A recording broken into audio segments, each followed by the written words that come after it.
The cat. This cuddly little animal loved by so many of us.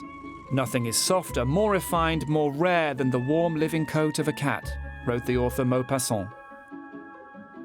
The French are nuts about them. It's the #1 pet in France and one of the most popular across the globe. People love the cat because it's so cute, cheeky, endearing, a living stuffed toy, calm and with its own unique elegance. But we often forget that behind this little furball hides a fearsome feline.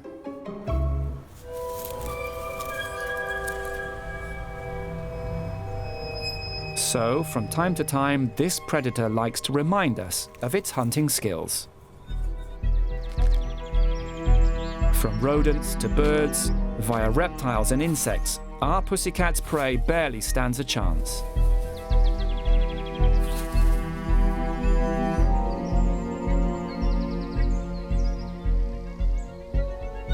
Domesticated only 9,000 years ago, the cat has inherited a quantity of evolutionary progresses destined to turn it into a killing machine.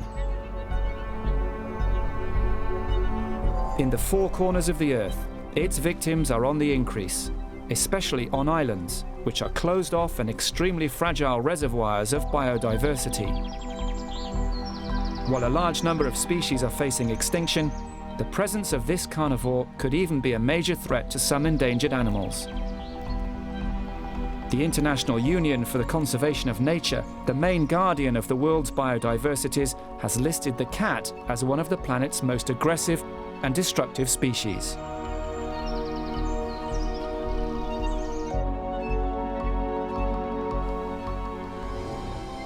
So, just how well do we know our little kitties? When they leave our homes, are they all destined to become serial killers? How and to what extent has the cat become a threat to certain ecosystems? Come with us on the trail of the world's cutest little killers.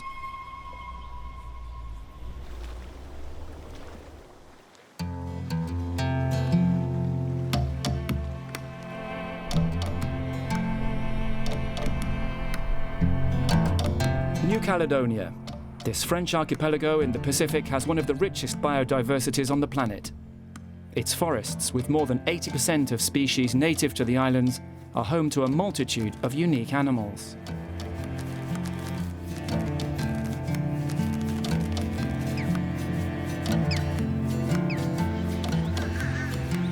On the islands today, cats are causing havoc. The main culprits are what we call feral cats, domestic cats that have returned to the wild. Although they resemble their cousin, the wild cat, feral cats and domestic cats are slightly smaller.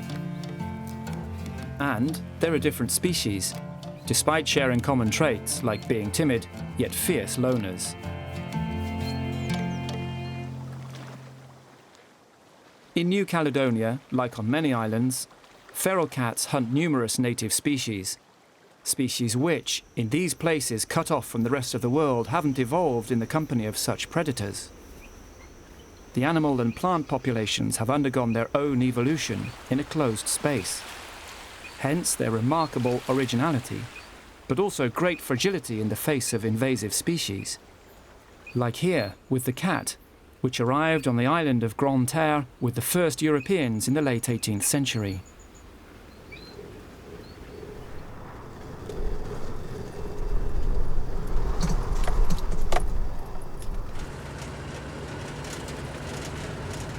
Eric Vidal is research director for the Nouméa branch of the IRD, the French Institute of Research for Development.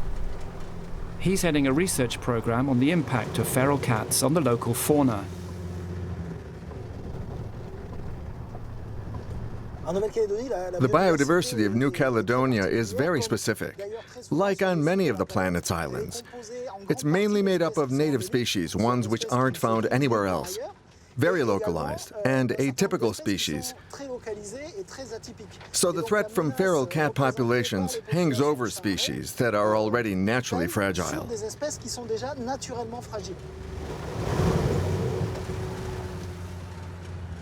There are feral cats all over New Caledonia. You don't often see them, but they live in all environments, from the coast up to the summit of Mont Panier, in all habitats. They're a bit like the Phantom Menace. Feral cats look pretty much like domestic cats. They're relatively small. They weigh in at around 3 or 4 kilos. They don't live too long. 3 or 4 years seems to be the life expectancy of the feral cat in New Caledonia, which is much less than the domestic cat. They come with a variety of coats. A lot of them are tabbies, but there are black cats, white cats. All kinds live in this environment.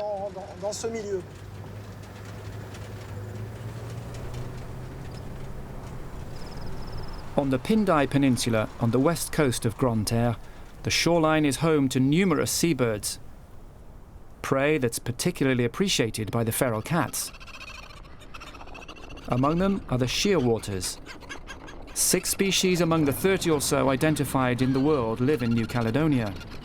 The largest colony here is the wedge-tailed shearwater, which nests on the ground near the lagoons.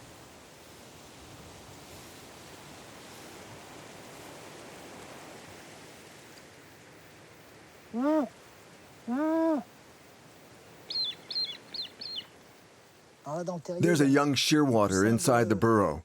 It's close to fully grown. In the daytime, its parents go out to sea to catch food. Between 10 to 15,000 couples have been breeding here. There's a lot of potential prey for feral cats when they visit the colony. At the end of the breeding season, like now, the young tend to come to the burrow entrance, making them accessible to predators.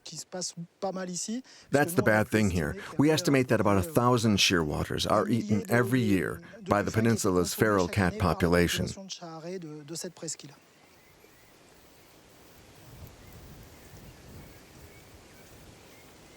Look, there's some cat feces just near the burrow.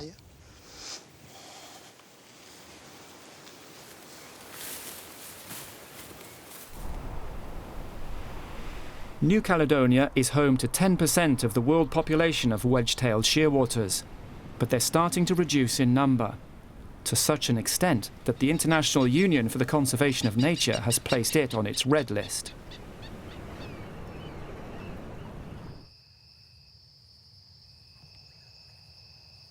Every nightfall on the island signals the start of hostilities.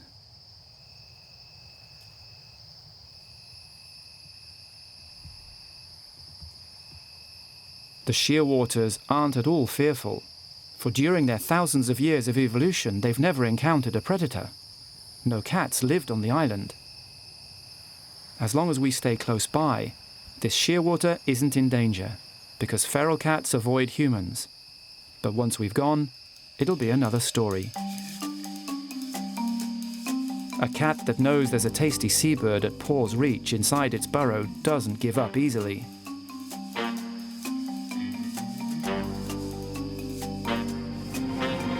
But its prey's nest can become a trap from which there's no escape. Darkness is no problem for a cat, whatever type it may be, because it's a nyctalope. It can see in the dark. Its retina is made up of many more photoreceptors than that of man, 204 million as opposed to 120 in man. That makes it easy to flush out prey even at night.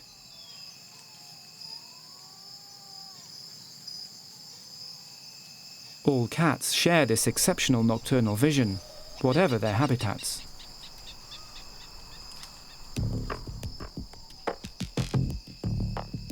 Their big, bright, reflective eyes testify to that. In the darkness, when their pupils enlarge to their maximum, they can see 8 times better than us.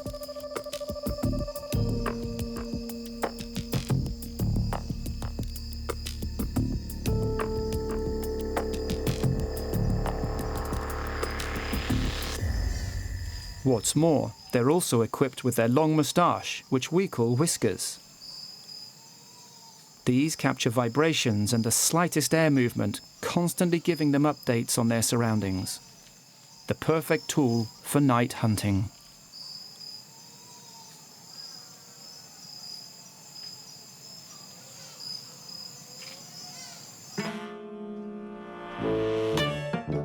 The flip side of the coin is, in daylight, the cat sees less well. It distinguishes fewer colours than man. It sees the world in pastel colours and shades of grey. And beyond 75 centimetres, everything is hazy. But to make up for that and to guide during daytime hunting, the cat can count on its ears. Not only do they move like radars in any direction, but they can pick up a very wide range of sounds. A cat hears 6 times better than humans, even capturing ultrasound, a precious advantage for flushing out its prey.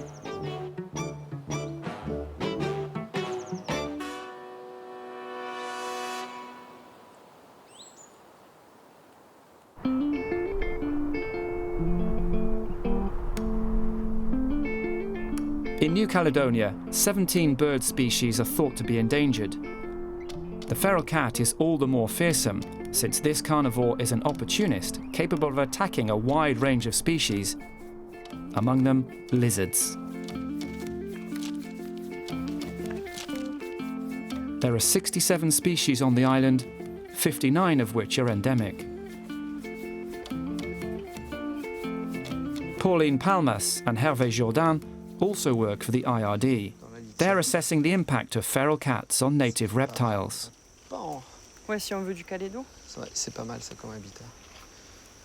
Ah, over there.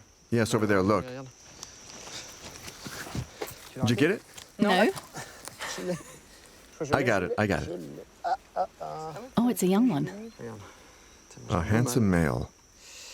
A handsome little male. Yep, a very young one. A Caledonicensis. That's odd. It has a deformation.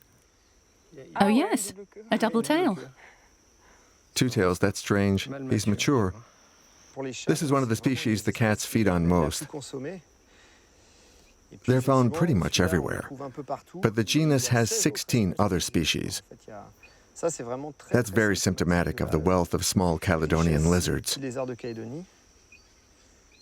So now we can count 33 species of lizards that are eaten by cats.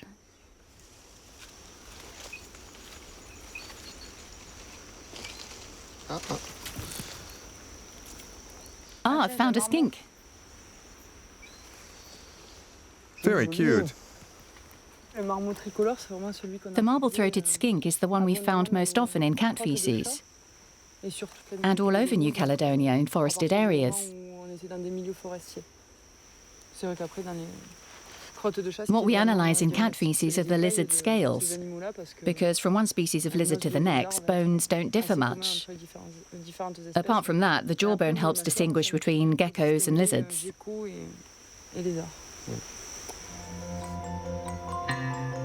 The researchers have analysed 5,300 samples of cat feces. Their results are categorical. Lizards and birds make up the primary source of food here. Even Garnier's giant skink, Grande Terre's largest reptile, which can reach up to 50 centimetres long, can't escape the feline's appetite. On top of having a wide-ranging diet, the feral cat is an insatiable carnivore. In the wild, it spends half of its time hunting. It prefers small catches to avoid fatigue due to digestion and to stay constantly on the alert. It can eat up to 20 times a day.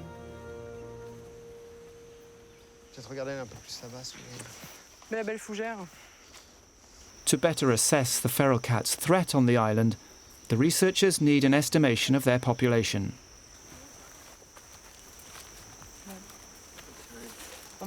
Let's see if a cat's been by.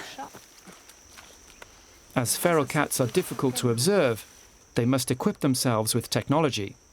This automatic camera trap detects movement. If a cat passes in front, it takes a photo. There's a cat. It passed by at 8 o'clock last night.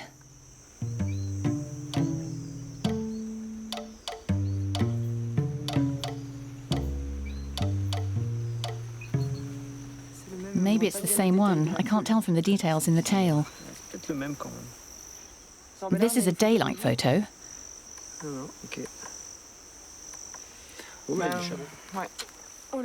We'll work out the number of individuals in the lab. The cat density on this site.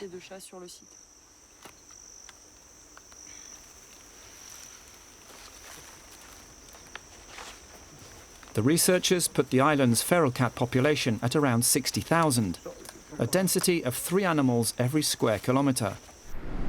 It doesn't sound a lot, but they estimate that 2/3 of reptiles will become threatened with extinction due to these voracious balls of fur.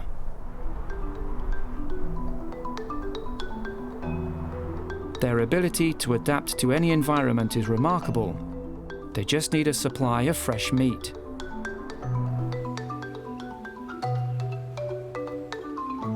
Like their ancestors, the wild cats of Africa, they've lost none of their predatory instincts, and they remain experts in the art of camouflage.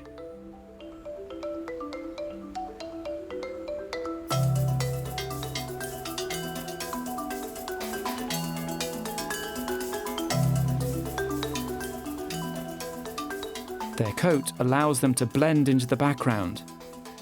That way, they can sit in silence and wait for passing prey.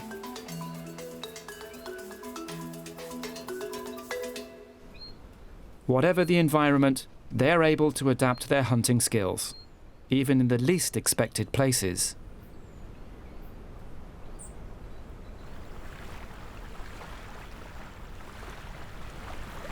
The seashore and incoming tides hold no fear for the colonies of feral cats.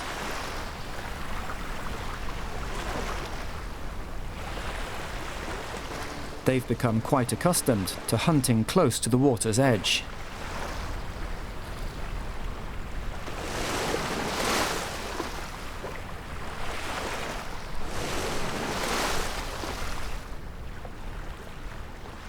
With their pincers and shell, crabs aren't the easiest prey to catch.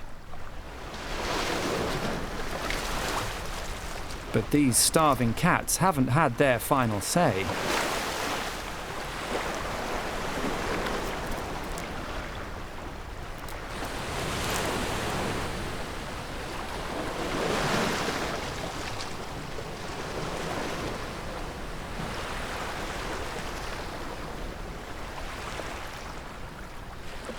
This one isn't afraid to get wet.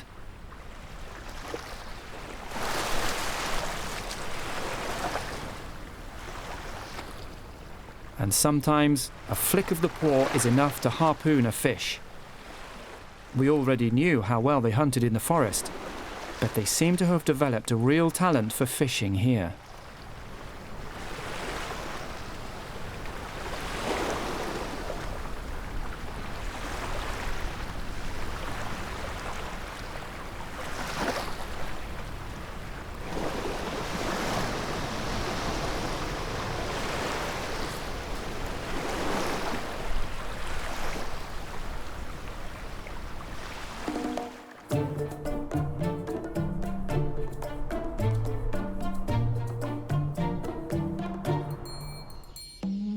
Everything appears to be there for the taking for felines in search of food.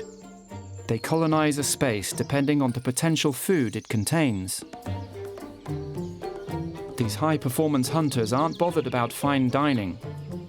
Like our domestic cats, they have few taste buds, about 500 compared to the 9,000 on a human tongue. These little opportunistic ogres snaffle up anything that'll give them their daily ration of protein.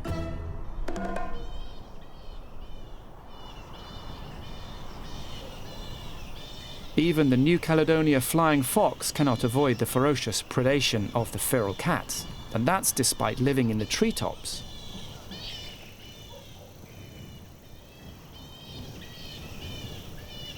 It's the world's largest species of fruit bat.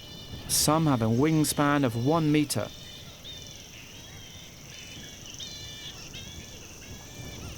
They're particularly agitated at the moment because it's the breeding season. These bats were the only mammals living on the archipelago before the arrival of man.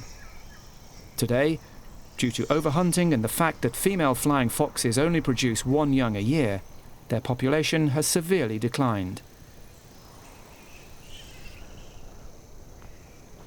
Biologist Malik Oedin is trying to find out how many cats come to hunt in this area. He's installing camera traps to capture evidence of their frequentation.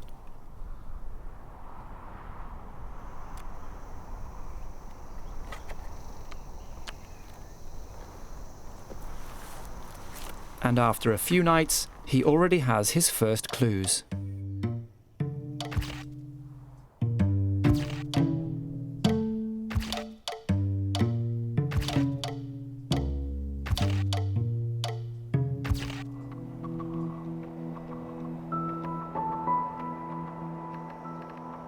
Feces collected by Malik also prove that the flying fox has definitely entered into the feral cat's diet.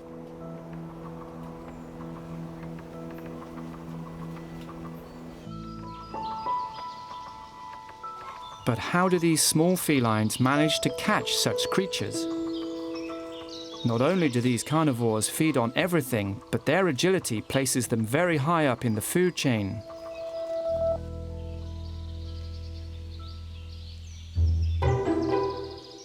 All cats share the same acrobatic abilities. The moment our domestic cats are let loose, they love to show off their climbing skills. And to keep a grip on the branches, the cat's 18 sharp, retractable claws come in very handy. And finishing with a jump poses no problem at all.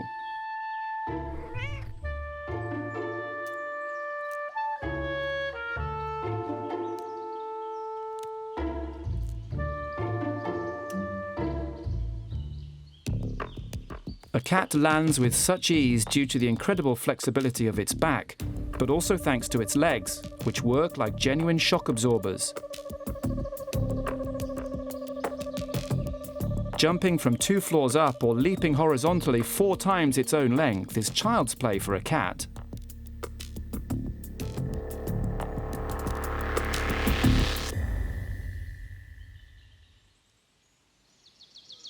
The cat's skeleton gives it remarkable agility. The bones in its spine are much more mobile than in other mammals. It doesn't have shoulder blades either, which gives it even more extraordinary suppleness.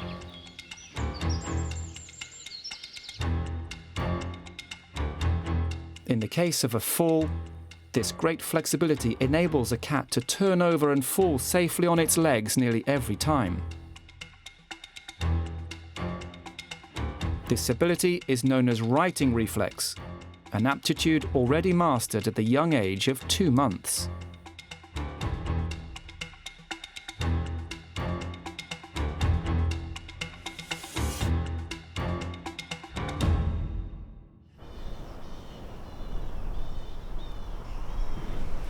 So, with such abilities, feral cats are perfectly equipped for catching a whole range of prey, even flying foxes.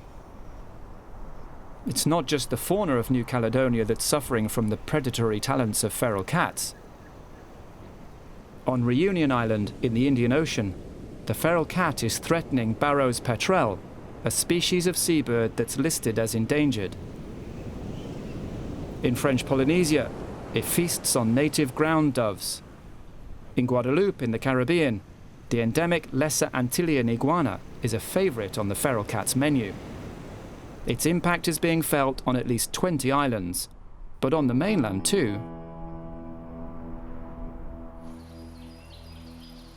In continental Europe and North America, our whiskered friends are also being designated as harmful to wildlife. A study in the US classifies them as the main cause of death among wild fauna.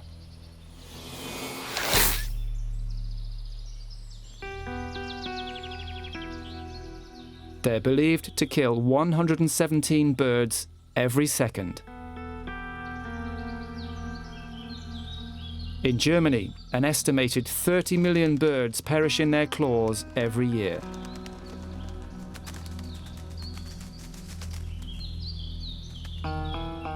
Studies are underway in France, and researchers have noted that in the past 10 years the number of garden birds killed by cats has doubled.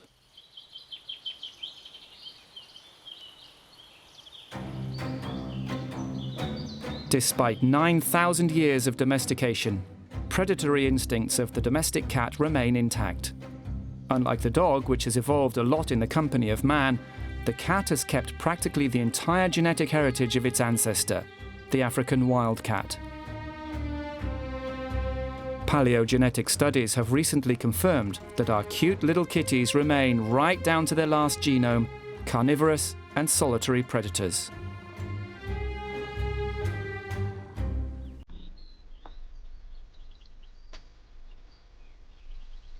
The playful nature that we so appreciate in our pets is nothing other than ancestral training for hunting. So play is a way for domestic cats to appease the predatory instinct written in their DNA. This cat has spotted a mouse. The hunt may begin.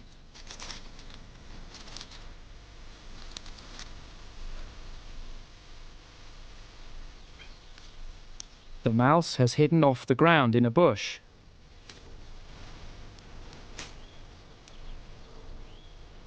If it stays immobile, it might have a chance of avoiding a swipe of a claw. But the cat's sense of smell is a high-tech radar. It can pick up scents 50 to 70 times better than a man. The hunter has captured its prey. But it's clearly too early for the fatal bite. Here, the hunt has become a recreation.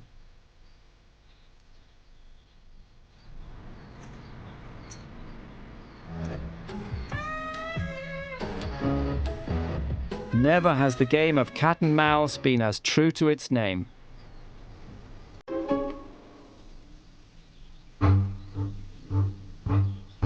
Despite not needing to hunt for food, domestic cats are still keen to extend their claws.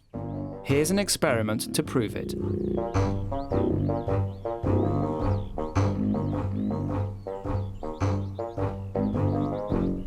This kitty is savoring its favorite meal. But if a mouse suddenly appears, it just can't resist the temptation. Once the prey is dead, the cat resumes its meal. This behavior is known as surplus killing. Its hunting instinct is based on the primary survival instinct anchored in every cat's genes, and it can awaken at any moment. In reality, we share our lives with cute, natural-born killers. We enjoy their company and their cheeky little beast nature, while they're guaranteed food, shelter, and safety. It's a win-win relationship. Across the globe, the cat population is skyrocketing. In the last 30 years in France, it has leapt from 6 to 13 million pet cats. The number of feral cats is undergoing a similar growth rate. It's now estimated that 11 million of them live across the French mainland. So not only is this small feline a super predator, it's also a super invader. Females have 2 reproductive cycles a year and can give birth to up to 15 kittens. When she's in heat, the female tries to be sired a number of times and by several different males. So the kittens in a single litter can have different fathers. Another key to their proliferation is that cats aren't subjected to inbreeding depression, the decrease in reproduction capacities in closely related individuals. In theory, in 5 years, a couple can have over 15,000 descendants, making it easy to quickly appropriate and populate a whole territory.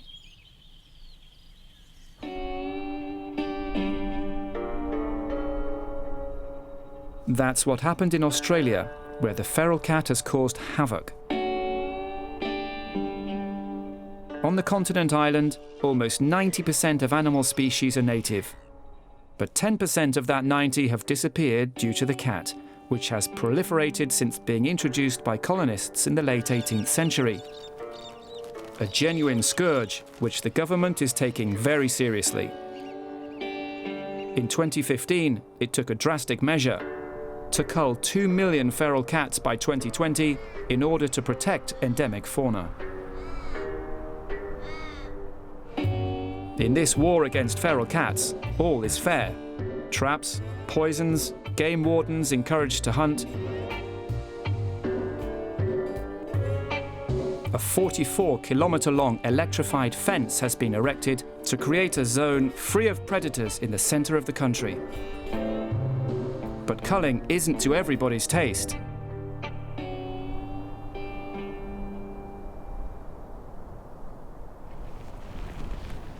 Arid recovery is a new kind of reserve in the heart of the South Australian desert.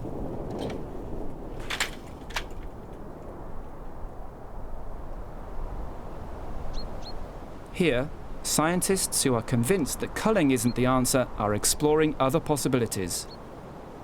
The fence closes off an experimental zone.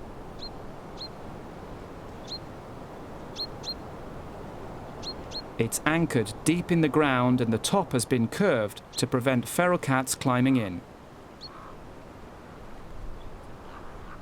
Images captured by camera traps show that the felines do frequent the area. Not surprising. A study published in 2017 confirms they have conquered at least 99% of the continent island.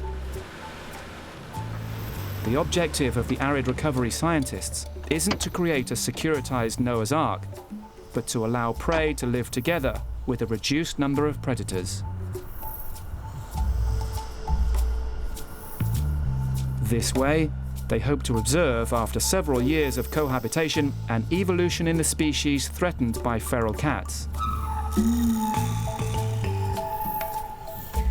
Because, according to Darwin's theory of evolution, the species that adapt best to their environment have the best chance of survival.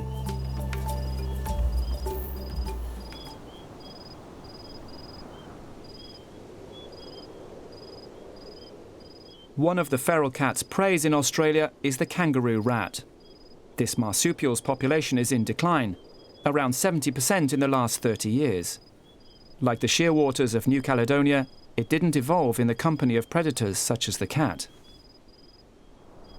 For their experiment, the biologists on the team have placed 4 cats among roughly 300 kangaroo rats inside the reserve. They believe that with this forced but controlled cohabitation, the marsupials might undergo behavioural evolutions within a few years. They refer to it as apprenticeship. The kangaroo rats could, for example, become more distrustful or alert when faced with their predators. Biologist Catherine Mosby wants to introduce one more cat into the reserve. She thinks that increasing the cat population might produce results more rapidly. But first, she needs to capture one. To do so, she lays baited traps. The smell should attract a cat.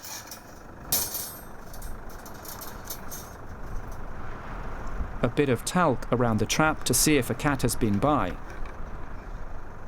Feral cats can cover several kilometres every day in search of food.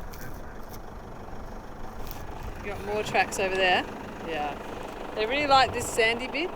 They like to come in and out of the... I think they wander the whole length of the dune and then they drop down here and then hit the road. They used to do it a lot. Yeah.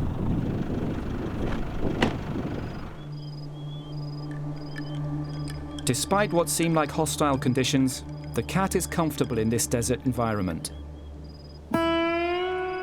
With a normal temperature of 38.5 degrees Celsius, it bears the heat well. Even though the ground is scalding hot, its padded paws provide adequate protection. Its prey is composed of about 80% water, enough to quench the thirst of our furry little predator.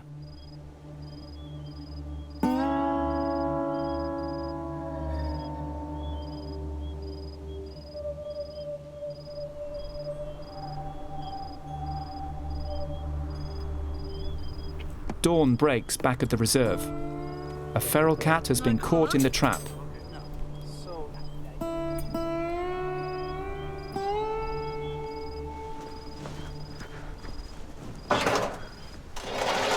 It will now be released inside the reserve.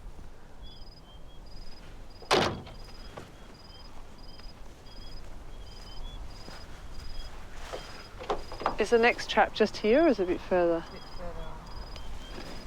Oh, that's good. Got a cat. Yeah, first cat we've ever caught in a bloody cage in Red Lake. They're hungry.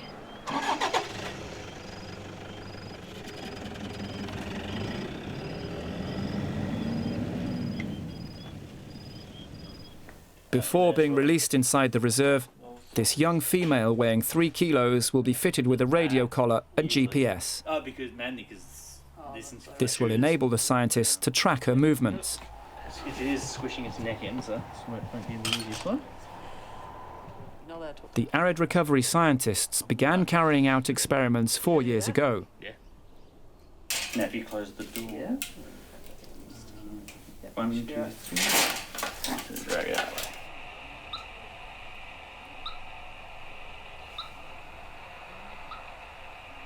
Catherine tests the radio to make sure the animal can be found later.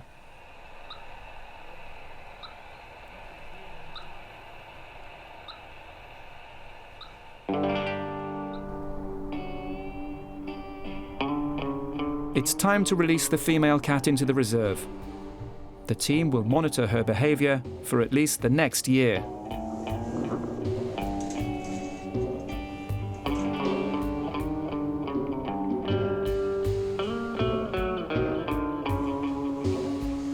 She bolts, without looking back.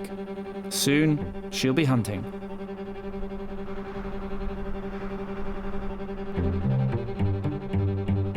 Will the kangaroo rats escape her clutches?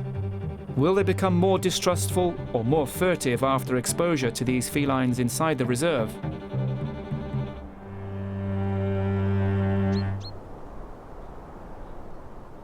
Because the feral cats won't hesitate to make a meal out of them, and even though there are only a few of them at large in the protected zone, they have a formidable hunting method, which Catherine is keen to show us.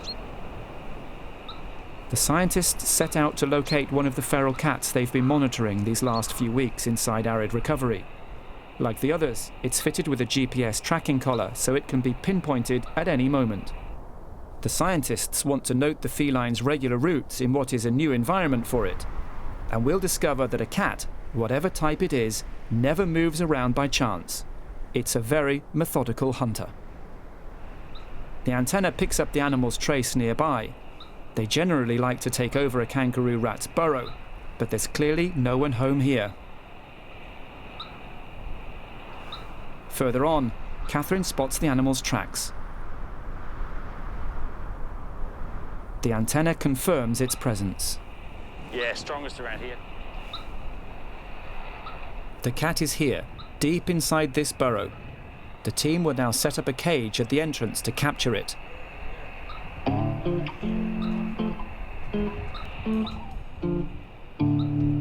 Wait in the burrow. They don't have long to wait before the cat appears of its own accord. Is the trap closed though? Sometimes it... Yeah. Ah. Ah. Nice one. We're just gonna, we can see the head, just have a look at the body first, so he's in good nick. Mm-hmm. Sounds Really rubbing. fat. Excellent. Yeah. He's really good. You wanna just see, do you want me to take that collar off now or not? No. I don't know if this, I'm not going to guarantee this cat's not going to jump again, so we want to be able to track it if we do. Yeah. God, monster. The complete recovery of the GPS data will allow them to retrace the cat's movements. Yeah. So this is the feral cat, and this is where he is at the moment, up here, this blue dot. And this is his path where he's been going over the last... He's followed the creek line there, up around, but that's not a creek. Quite a lot of it is trap.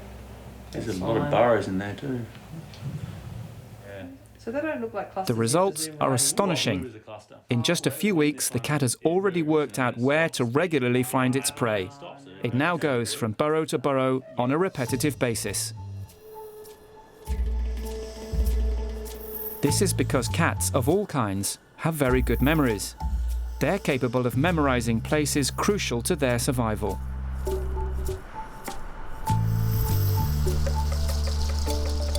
So it's no surprise then that faced with such formidable abilities, the kangaroo rats are fast disappearing.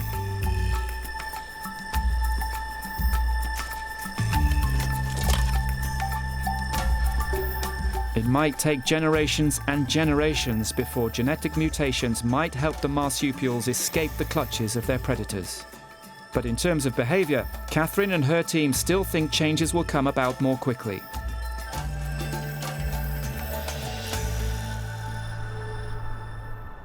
To find out, the scientists must carry out further experiments. Today, they're planning to do one with the reserve's kangaroo rats. First, they have to catch some. So once again, they set up traps inside the protected zone. They use one of their favorite treats, peanut butter, as bait to attract them.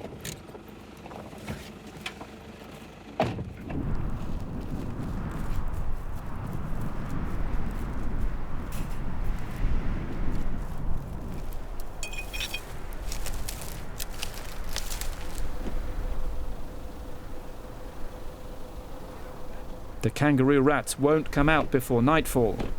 Given their size, the greasy, sweet and nutritious bait is a gastronomic meal. Nobody doubts the traps will work.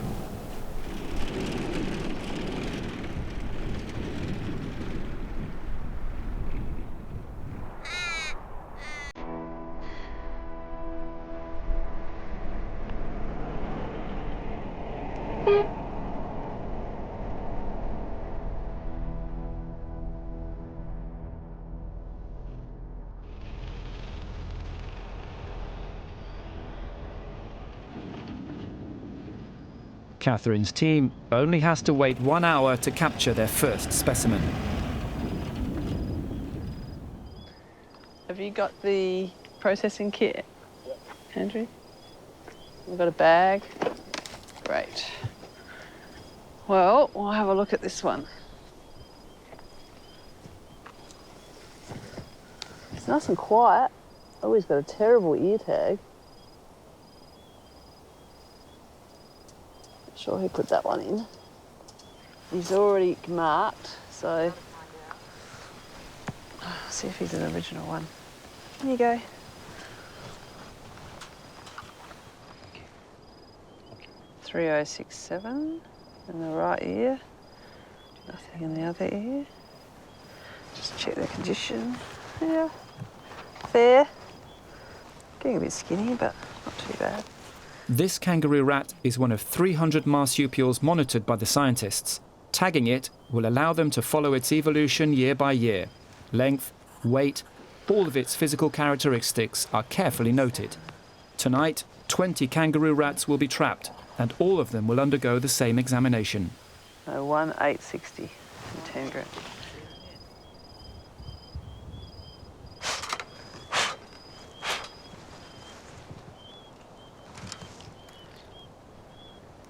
Oh, got a small pouch young. Like all marsupials, the female kangaroo rat carries her young in her pouch. It's a little female. Female? So you can see the tiny... Future prey which should be easy enough for the handful of cats in the reserve to catch, unless cohabitation with their predators forces them to evolve a little, that they learn to fear them and even flee them.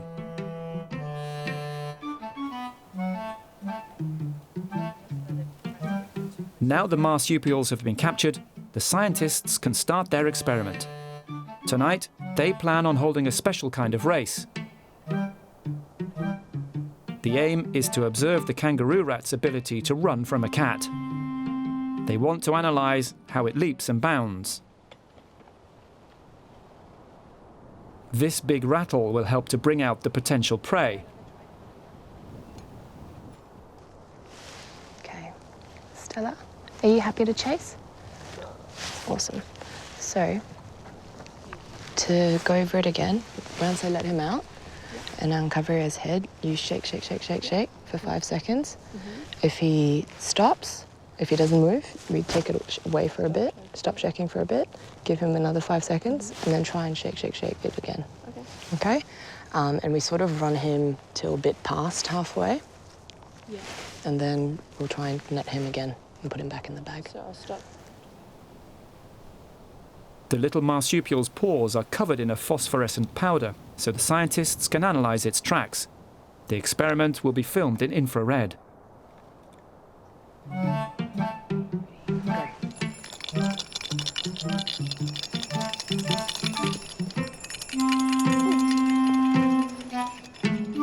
Yeah, all right, stop.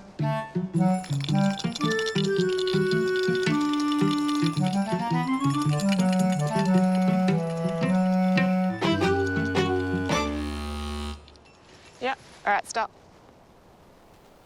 After the passage of each of these little athletes, their route is analysed and the distance between each bound is measured.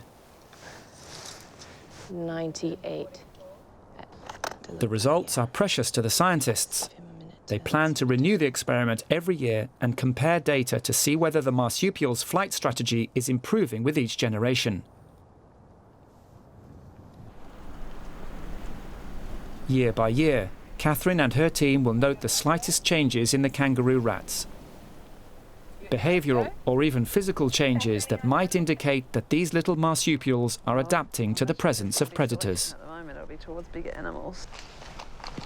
So Andrew, we're looking to see if the larger pairs 1800 might be helping them with either escaping quicker or just being bigger animals, meaning cats don't target them so much.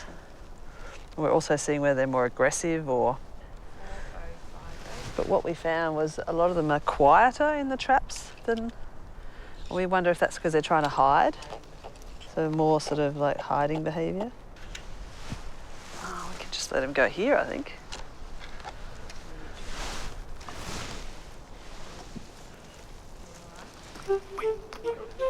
Keep going.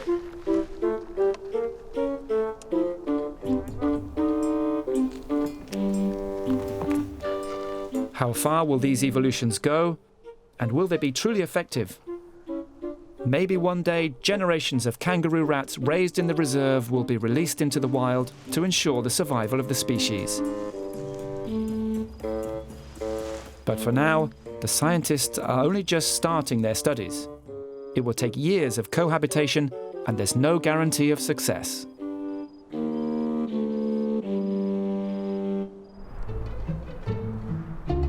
In the meantime, biodiversity is being eroded as attacks by cats continue, be they domestic or feral, in Australia and on thousands of islands with fragile ecosystems.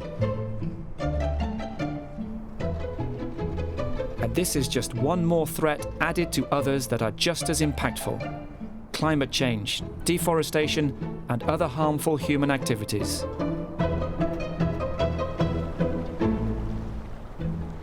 The danger is real.